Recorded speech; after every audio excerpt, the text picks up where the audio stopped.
வணக்கம், welcome to Anna IAS academy. என்னையா திடீர்னு ஒரு ஷாக் கொடுத்துட்டாங்க. என்னன்னா டெட் எக்ஸாம் வந்து நவம்பர் 1, 2 அந்த தேதிகளில் நடக்கும்னு சொல்லியிருந்தாங்க. ஆனால் அவங்க நோட்டிஃபிகேஷனில் சொல்லும்போது என்ன சொல்லியிருந்தாங்கன்னா டெண்டரிவேட்டிவ் அப்படி சொல்லிட்டு சொல்லியிருந்தாங்க. அந்த டெண்டரிவேட்டிவ்னு ஒன்று சொல்லும்போது என்ன ஆயிடுச்சுன்னா, இந்த எக்ஸாம் இப்போ நடக்குமா இல்லை அடுத்த வருஷம் நடக்குமா அப்படின்ற மாதிரிலாம் வந்து பல கேள்விகள் மாணவர்கள் மத்தியில் எழுதிட்டே இருந்துச்சு. அந்த விஷயத்தை தெளிவுபடுத்தும் விதமாக வந்து தேர்வு தேதி அறிவிப்பு.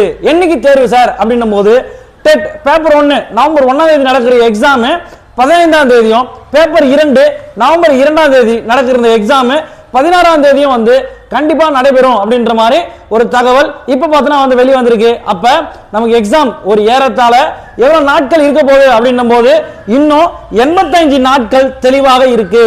இப்போ இந்த 85 நாள தெளிவா மூவ் பண்ணா மட்டும் போதும். நம்ம என்ன பண்ணலாம், இந்த எக்ஸாமை ஈஸியா கிராக் பண்ணிடலாம்.